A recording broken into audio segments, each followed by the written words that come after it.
Caríssimos presentes, boa tarde. O Senai Joinville, Unidade Sul, tem a grata satisfação de contar com a presença de todos nesse webinar, intitulado Obesidade Mental. Pois, como a gente já sabe, os meios de comunicação estão evoluindo muito e está se tornando cada vez mais fácil a obtenção de conteúdos e informações, o que é algo realmente muito bom, né? Sendo isso, principalmente através de redes sociais, como Facebook e Twitter. Entretanto, o consumo exagerado desses sites e aplicativos implica na sobrecarga de informações para o nosso cérebro, o que pode levar ao desenvolvimento de várias complicações, como distração, falta de criatividade, insônia, esgotamento mental e redução da capacidade de retenção de conteúdos, além de piora do humor, estresse e ansiedade. Então, esse evento foi planejado para abordar esse tema justamente devido à sua alta representatividade e recorrência nos dias de hoje, apresentando-se como um dos grandes problemas da era da informação. Algumas orientações importantes para o andamento deste evento. A transmissão será feita ao vivo, pelas plataformas Google Meet, Skype e assistida através do YouTube, de forma online. A equipe responsável pela organização e transmissão desse evento são os alunos da Aprendizagem Industrial, Assistente Administrativo, ASAD 2021-V1, da Unidade Sul de Joinville. As perguntas devem ser feitas ao final da webinar. Temos uma equipe responsável pela captura e encaminhamento dos questionamentos ao palestrante. Ao final, será disponibilizado um QR Code e também um link para responderem a uma breve avaliação de satisfação do evento. Pedimos gentilezas que todos respondam. Convidamos então a Anabel Machado, jovem de 22 anos, formada em jornalismo, figura pública, que possui atualmente cerca de 75 mil seguidores no Instagram, onde traz diversos conteúdos atuais e relevantes. Neste momento, passamos a palavra para a Anabel.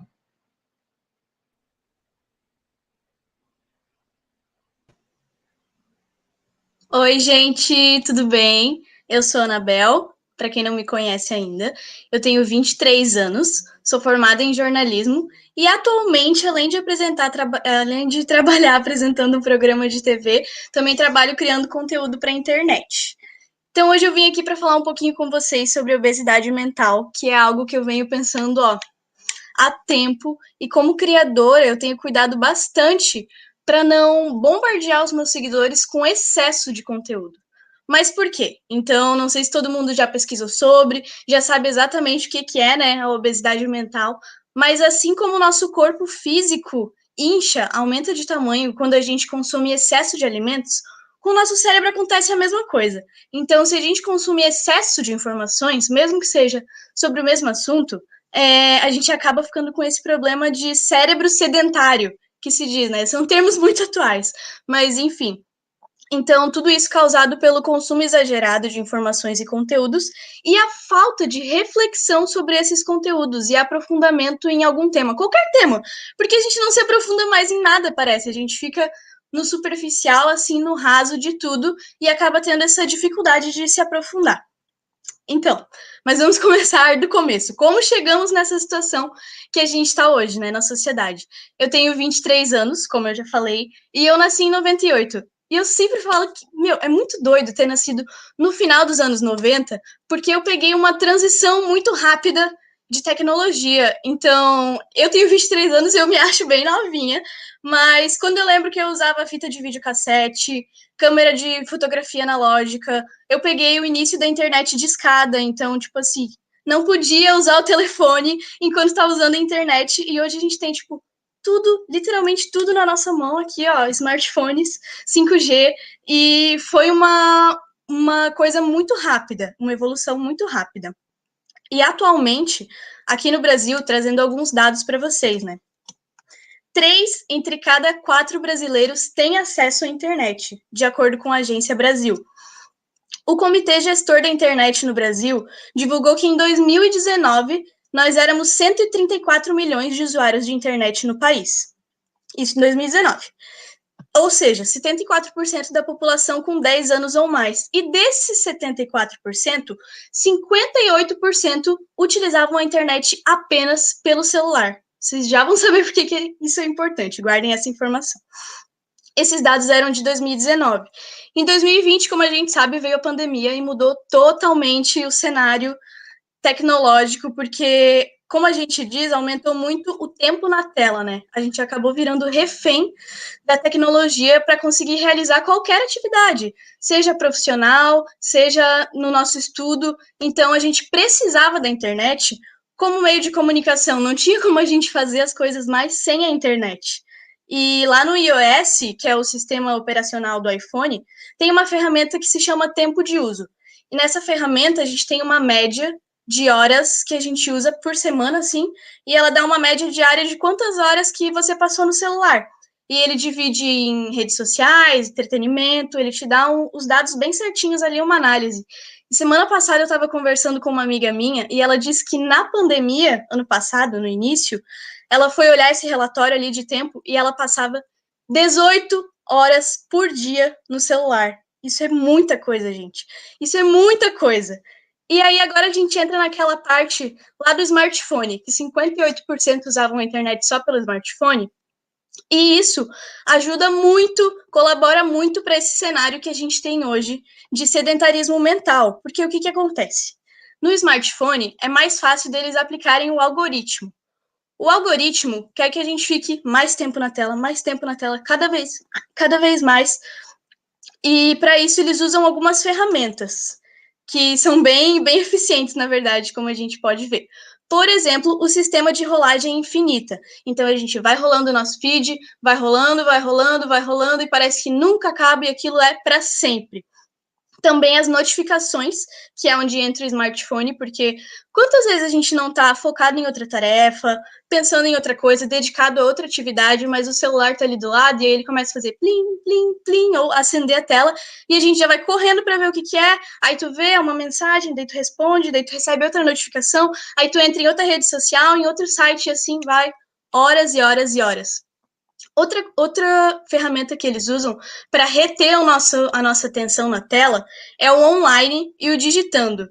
Então, eu não sei vocês, mas geralmente quando eu mando uma mensagem para alguém e aparece ali que ela está online, eu fico esperando ela responder. Se aparece que ela está digitando, aí que eu fico esperando mesmo ela responder, porque eu sei que a resposta está vindo. Então, eu não vou bloquear meu celular e deixar para lá e esperar, eu vou ficar esperando. E não contentes com tudo isso que acontece, hoje a gente também tem o fenômeno das duas telas simultâneas. Aqui em casa, por exemplo, a gente sempre, independente da faixa etária, tem meu padrasto, tem a minha mãe, e todos nós assistimos televisão enquanto a gente mexe no celular, ou no tablet, enfim. Ficar vendo BBB enquanto a gente comenta no Twitter sobre o programa. Quem nunca? Porque a gente não está satisfeito mais com uma tela. A gente precisa de duas, de ter um fundo lá, uma outra coisa, para mexer ainda mais com a nossa mente e com o nosso cérebro. Então, isso é muito doido, essa necessidade que a gente tem hoje de muita informação ao mesmo tempo. É assim, ó, um bombardeio total.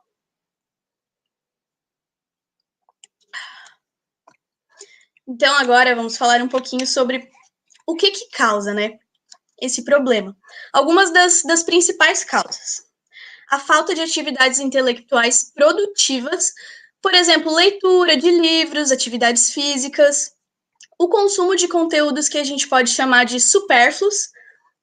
Não vou dizer que assim, supérfluos, mas que não vão incentivar a tua mente a pensar, a se exercitar, que não vão te instigar aquele questionamento e a pensar, pô, realmente, isso aqui, mas e se? Não vão causar uma discussão, digamos assim.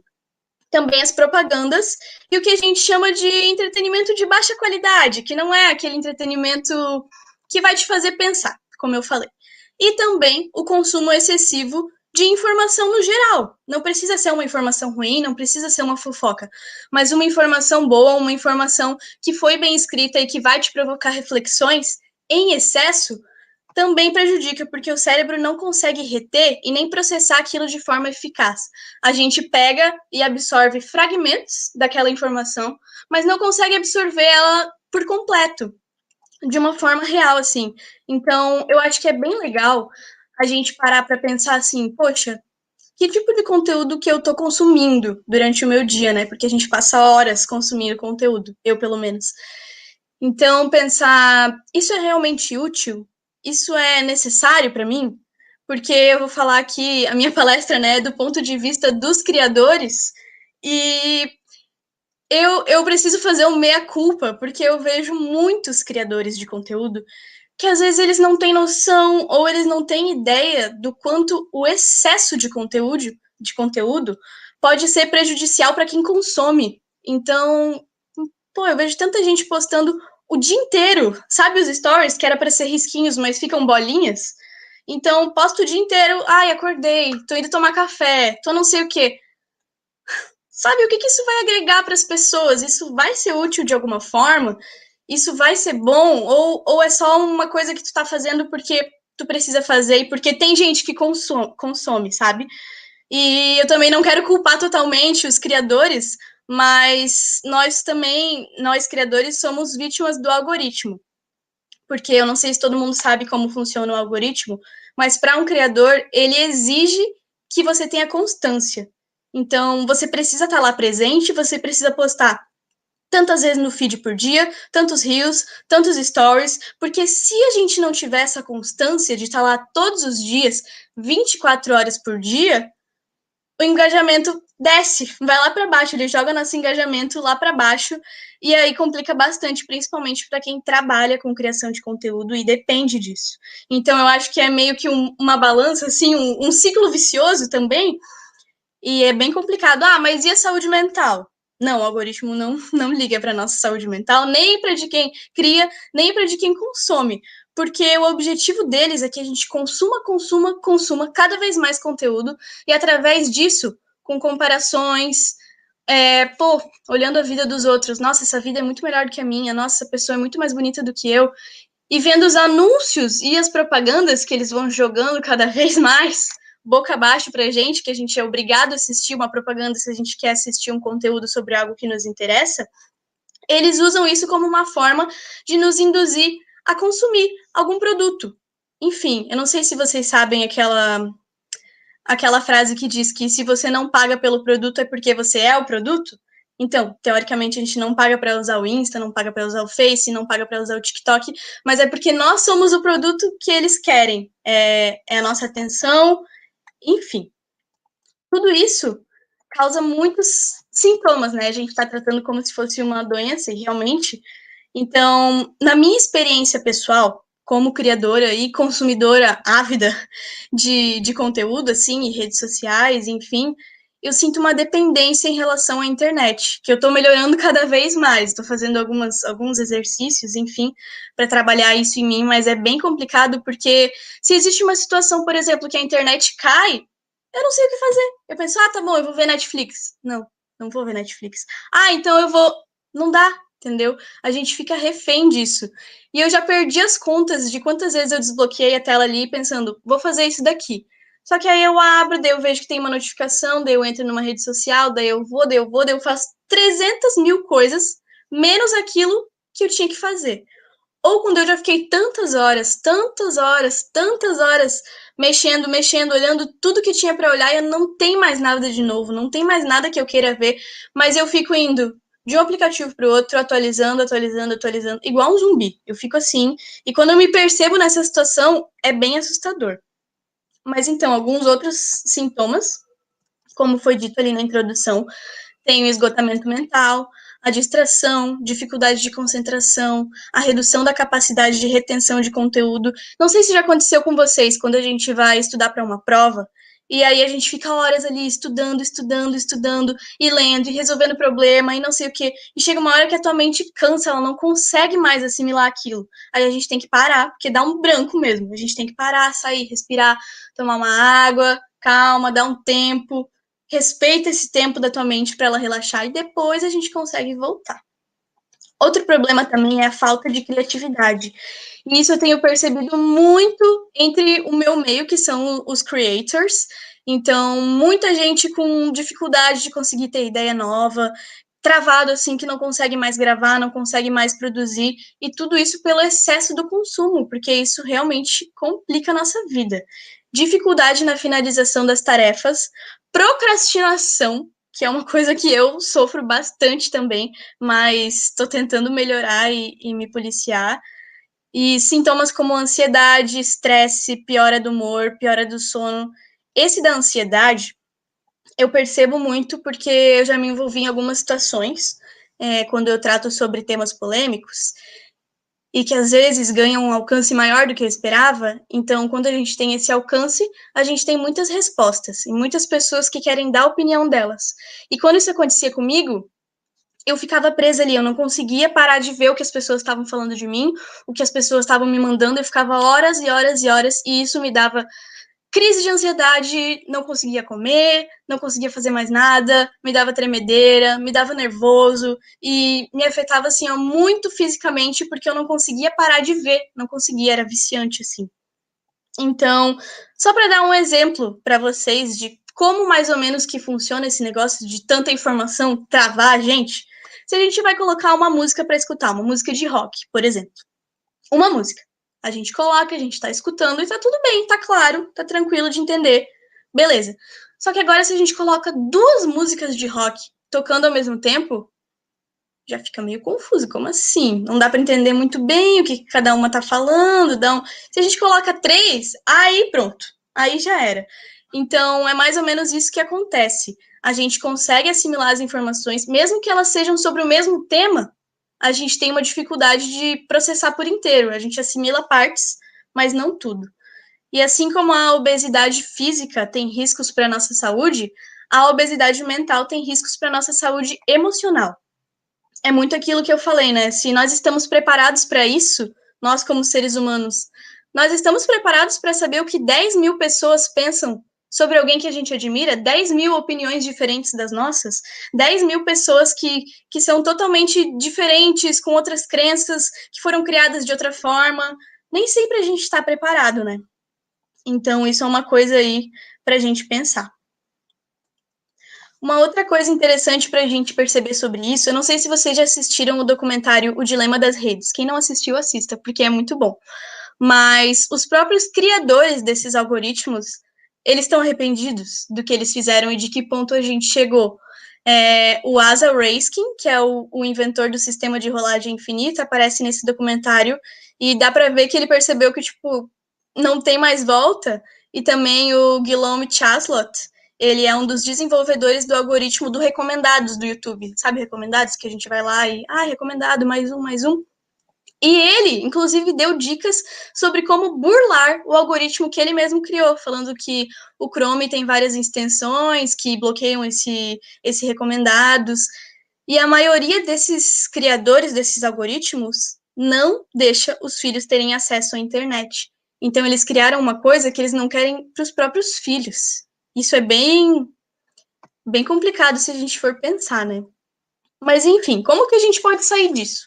Como que a gente pode reverter essa situação, melhorar, caminhar para outro lado? Eu, particularmente, acho que a gente ter esse momento de parada e de tomada de consciência e se perceber é um grande primeiro passo. Então, pensar, pô, realmente, eu estou consumindo um monte de coisa que eu não precisava. Ou pensar em, nossa, eu passei um dia inteiro só na internet. Eu saí do computador para ir para o celular, para ir para o Netflix. O que eu poderia ter feito em todas essas horas da minha vida que eu gastei só vendo, só olhando, só, sabe? Quando eu parei para pensar nisso, eu fiquei bem chocada, porque como a gente deixa de aproveitar o nosso tempo às vezes, né?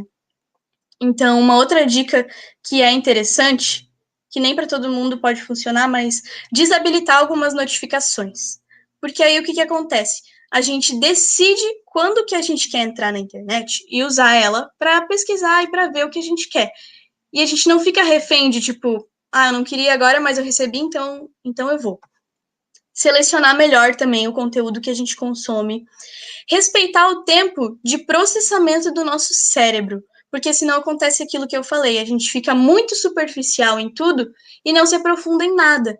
Então, quando a gente pega um conteúdo, eu acho que é bem interessante a gente, se você vai aprender sobre alguma coisa, então você consome aquele conteúdo, você tira um tempo para refletir sobre aquilo e você coloca em prática o que você aprendeu, seja fazendo um resumo, ou ensinando para alguém, ou praticando mesmo aquilo que você aprendeu, porque quando a gente coloca em prática e a gente repete, aí que a gente aprende de verdade, aí que a gente realmente foi e conseguiu assimilar aquilo.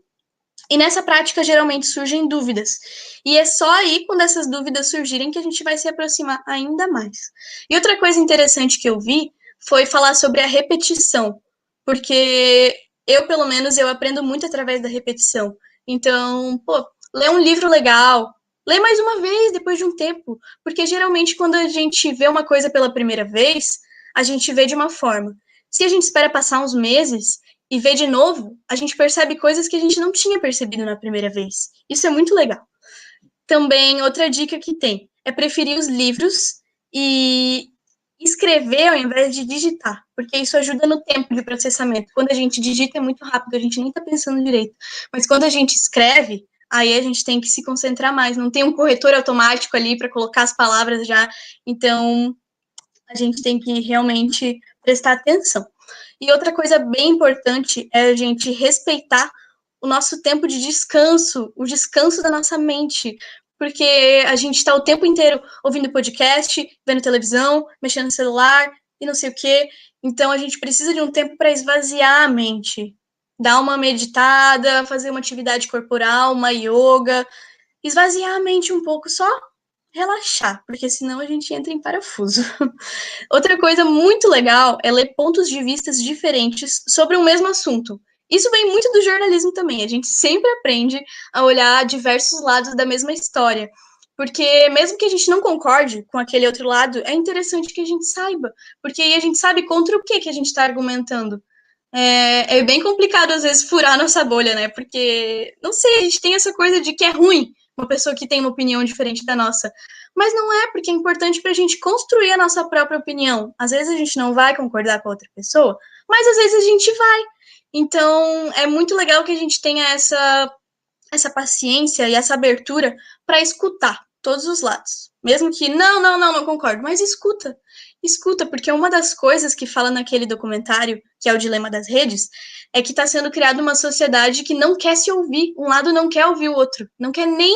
Não quer nem dar uma chance, entendeu?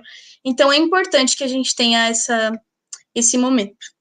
Aprender um novo idioma, praticar esportes, jogar jogos de estratégia, palavras cruzadas, xadrez, porque a gente está muito preguiçoso ultimamente, a gente não quer mais ter que pensar, a gente não quer mais ter dificuldade, a gente não quer mais uma coisa que nos desafie, a gente quer o que já vem pronto, que é só sentar e assistir, é só olhar, é só deslizar, e isso deixa a nossa mente muito preguiçosa. Outra coisa muito legal, organizar clubes de debates, onde tenha pessoas que tenham posicionamentos diferentes e vocês possam conversar sobre alguma coisa que vocês viram, que vocês consumiram, porque ali também é uma forma de repetir, de praticar, enfim. Eu acho que a gente chegou num ápice de vício e de tecnologia e de tudo, porque o ambiente da internet está bem complicado. O fato da gente estar tanto tempo nessa tela e de estar se tornando um ambiente tão tóxico, de tanto ódio, de tanta... Muitas vezes um ambiente que gera insatisfação da gente com a gente mesmo, por se comparar tanto com recortes da vida dos outros que a gente vê. Então a gente vê um pedacinho ali da vida daquela pessoa e pensa que é muito melhor do que a nossa, quando na verdade não tem como a gente comparar um recorte com a nossa vida inteira, né? Eu acho que a gente está num momento muito complicado, mas como eu sou muito... gosto de pensar positivo, eu acho que a tendência é a gente voltar agora para o centro, se situar de novo e conseguir usar a internet como a ferramenta maravilhosa que ela é. Porque eu falo mal, mas eu falo bem também. Porque a internet é uma ferramenta incrível, onde todo o conhecimento está ali. A gente pode aprender.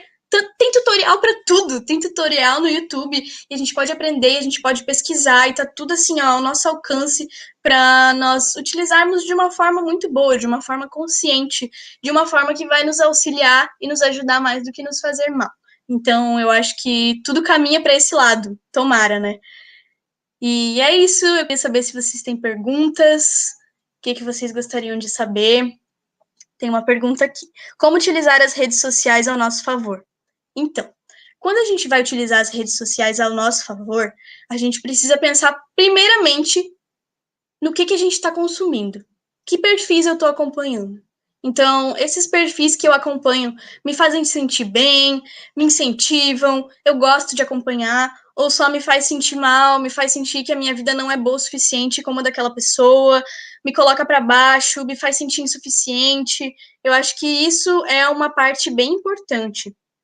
E também prestar bastante atenção se você for produzir, né, utilizar produzindo conteúdo, para não ficar refém de produzir e acabar produzindo qualquer coisa e acabar deixando a sua vida de lado só para produzir.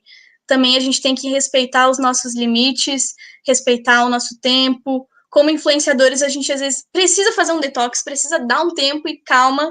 Então, eu acho que a gente tem que selecionar bem o que a gente vai ver, o que a gente está acompanhando e também monitorar o nosso tempo. Eu acho que é bem importante fazer esse negócio de um esquema onde você não se perca no tempo e não acabe gastando um dia inteiro, gastando 2 dias, gastando todos os dias, só ficando ali preso. Então, e botando em prática o que a gente vê na internet também. Tem mais perguntas?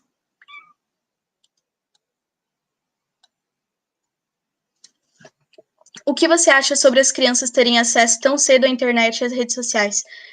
Eu acho bem perigoso, para ser sincera, porque principalmente no TikTok a gente vê como tem crianças pequenas e quando a gente vê crianças, são pessoas que ainda estão formando a personalidade, formando a autoestima, formando suas próprias opiniões. Então, se não tem uma fiscalização dos pais, é bem complicado porque a criança pode ter, por exemplo, distorção de imagem, ela pode já começar com quadros de ansiedade, porque é muito claro isso de como a gente leva as coisas do virtual para a nossa vida real.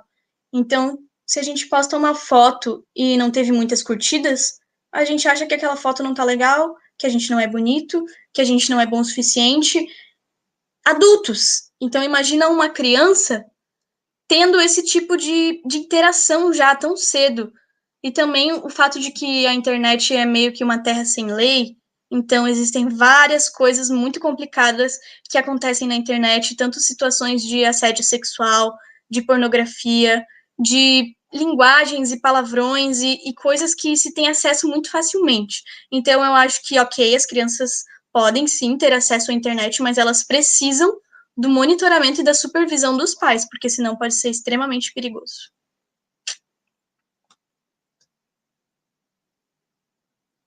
Você usa alguma estratégia para não perder o foco e não gastar tanto tempo nas redes sociais?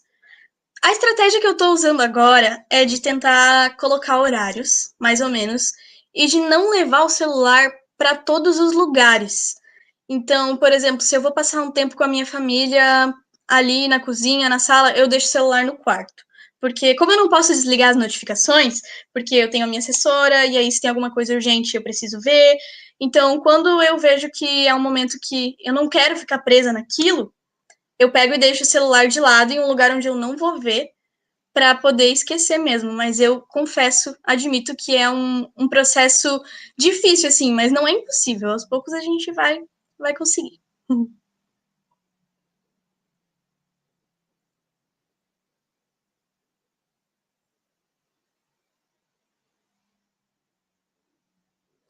O que determina se uma pessoa já é obesa mental?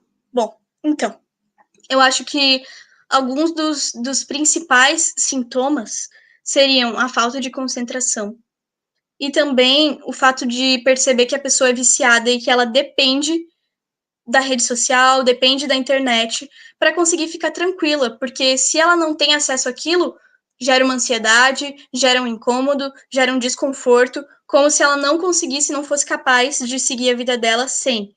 Então, eu acho que isso é bem um dos fatores bem assim, e também a retenção das informações. Então, se a pessoa vê uma notícia, mas ela não consegue absorver aquilo tudo que ela viu, ela só consegue pedaços, ou às vezes ela não consegue lembrar de nada logo em seguida, é porque a mente dela tá muito, muito poluída já.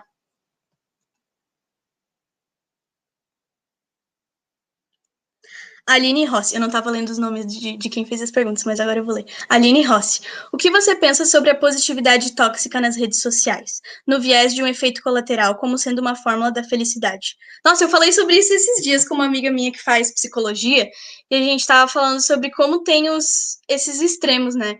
De pessoas que. Porque assim, eu vou falar a visão de influenciadora.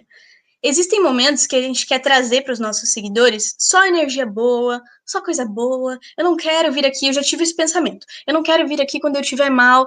Só que aí eu percebi que as pessoas tinham uma visão deturpada de mim, que elas achavam que era tudo perfeito, que era tudo lindo sempre, que não tinha nenhum problema, que a minha vida era linda, que eu era tão feliz, que eu era tão positiva, quando na verdade não é nada disso, gente. Todo mundo tem os seus momentos. E aí eu comecei a mostrar, às vezes, alguns momentos de frustração, isso aqui não deu certo, eu tô chateada.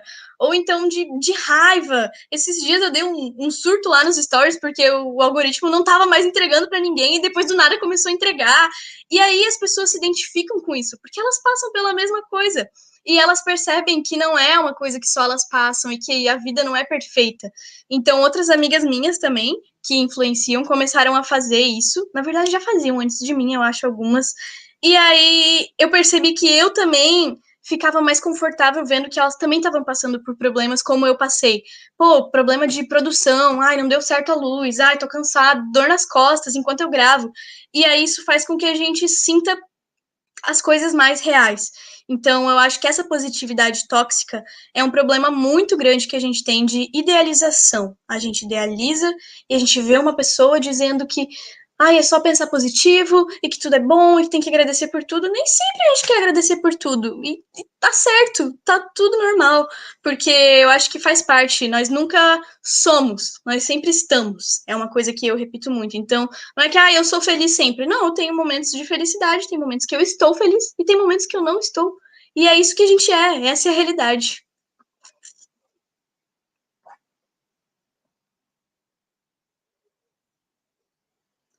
Você indica livros, filmes, séries sobre esse assunto? Então, o documentário que eu falei, do Dilema das Redes, foi assim, ó, cirúrgico para eu mudar totalmente a forma como eu vejo as redes sociais. Então, foi um grande choque de realidade, porque fala muito sobre diversos viés e mostra esse outro lado, porque entrevista os criadores dos algoritmos, enfim, foi um documentário que fez bastante sucesso até quando foi lançado, mas sempre vale a pena ver, porque é muito bom e esclarece muito sobre como nós somos manipulados sem perceber, sobre como a gente acaba caindo nisso e vai.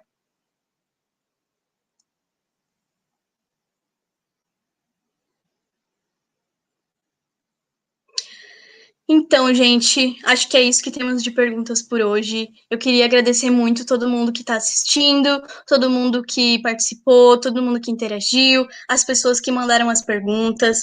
Eu espero que vocês tenham gostado da palestra, da live, que vocês saiam daqui dessa conversa nossa pensando diferente quando vocês forem usar as redes sociais, pensando diferente sobre o que vocês vão consumir na internet, olhando tudo de outro ponto, sabe? Porque essa que é a intenção.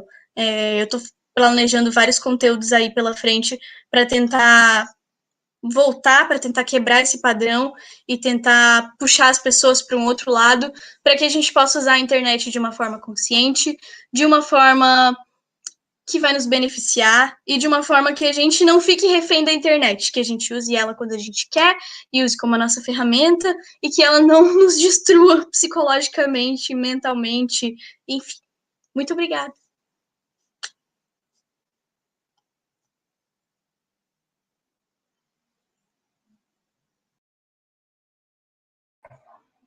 Então, galera, antes de encerrarmos, gostaríamos que todos respondessem à avaliação de satisfação do evento, através do link que está na descrição da live. A gente vai dar um tempinho para vocês responderem.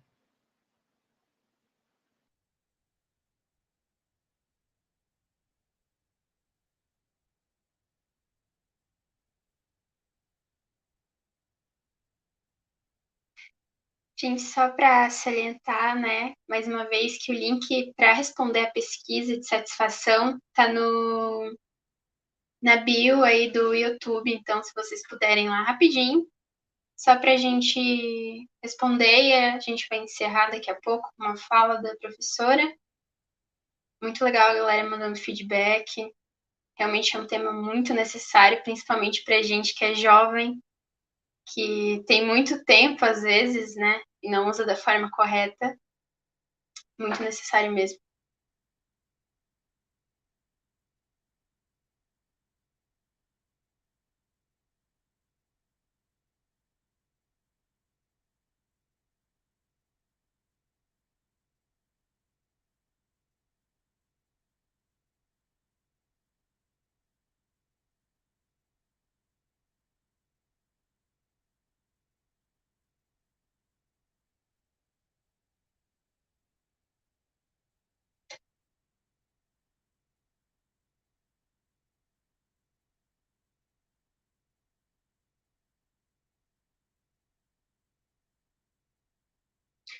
Bom, a turma do assistente administrativo 2021 V1 agradece a participação dos estudantes, professores, né, amigos, colegas, seguidores, que prestigiaram o evento Obesidade Mental. Também a gente agradece a palestrante Anabel Machado, que aceitou o convite da turma e disponibilizou o seu tempo para compartilhar realmente seus conhecimentos e, dessa forma, tornou possível esse webinar. Do mesmo modo, a supervisora Aline, por apoiar, incentivar e permitir a realização desse evento. Assim como a nossa professora Kátia, pela proposta desafiadora dessa situação de aprendizagem, e a turma Assad V1, pelo excelente trabalho na organização e condução deste evento. Desejamos a todos os presentes sucesso e uma excelente semana. Muito obrigado. Bom, agora a gente tem, eu acho, uma fala da professora Kátia, né? Se ela quiser se posicionar aí, dá um alô. Ok. Gente, boa tarde a todos. Vou ser breve, muito breve mesmo, porque, né, não teria muito mais o que falar diante de tudo que foi falado, muito bem falado pela Anabel. Anabel, muito obrigada por ter contribuído tanto pelo nosso projeto. É um projeto ousado, eu diria, porque nós estamos diante de estudantes da aprendizagem industrial que não tem nenhuma, não são especialistas da área de tecnologia, de transmissão de evento, isso eles fizeram, construíram e do zero, né? Então, e foi um desafio mesmo. Então, e eles têm um segundo desafio pela frente, né? No dia 28 tem mais um evento para acontecer, e eu já quero aproveitar a oportunidade para convidar aqueles que estão aqui participando, né? E é bacana porque nós estamos num momento, você colocou muito bem, né, a questão da obesidade mental, as pessoas conectadas o tempo todo, mas nunca ninguém para analisar, para avaliar tudo isso, né? Como é que isso interfere na minha vida? Então, esse tema veio muito a calhar. E nós estamos num momento também em que a educação, ela foi para uma outra vertente de aulas remotas. E uma coisa que eu sempre instigo, eu trabalho muito com os alunos, é de incentivar, né, eles a novos desafios e tudo mais, e abrir as câmeras, e como é difícil isso, né, muitos deles não abrem a câmera, e tem uma facilidade muito grande de fazer live, de fazer, né, stories, de fazer, e na hora da educação isso parece que fecha um pouquinho, eles ficam tímidos diante dessa situação. Então, foi muito bem abordado. Então, eu quero agradecer a participação de todos, os professores que participaram, os professores do Senai que participaram, a Fabiana também, que estava ali, que apoiou durante essa semana, a Aline, que está de férias, mas que veio prestigiar, que está aí assistindo, então, que contribui, inclusive, com uma pergunta, né, foi a Aline Rossi que fez aí a pergunta, é a nossa supervisora, então, quero agradecer imensamente a todos, parabenizar a essa equipe maravilhosa que foram os alunos, né, então foi construído por eles, por tudo por eles, são jovens da tua idade, assim, Anabel, sabe, e que toparam o desafio. São da turma do assistente administrativo, eu leciono com eles marketing e eventos, dentre algumas unidades, então marketing e eventos, e aí a proposta para fechamento, chama uma situação de aprendizagem, em que eles colocaram em prática o conhecimento técnico que eles adquiriram ao longo dessa unidade curricular. Então, foi uma oportunidade aí que eles tiveram. Então, muito obrigada por aceitar o convite de disponibilizar o teu tempo para contribuir de forma tão brilhante aí e ser a nossa estrela, a estrela do nosso evento. Muito obrigada. Eu que agradeço a vocês pelo convite e pelo espaço também para me deixar falar aqui, compartilhar um pouquinho das minhas experiências. Fiquei muito feliz com o evento, com o resultado e com a participação de todo mundo. Foi muito bem organizado, realmente. Muito obrigada. Ok, então, fechamos aqui, agradecendo a todos, agradecendo a toda a equipe. E, gente, dia 28, nós vamos ter mais um evento com outro tema muito legal, tá? Então, participem. Beijo, gente. Fiquem com Deus. Tchau, tchau.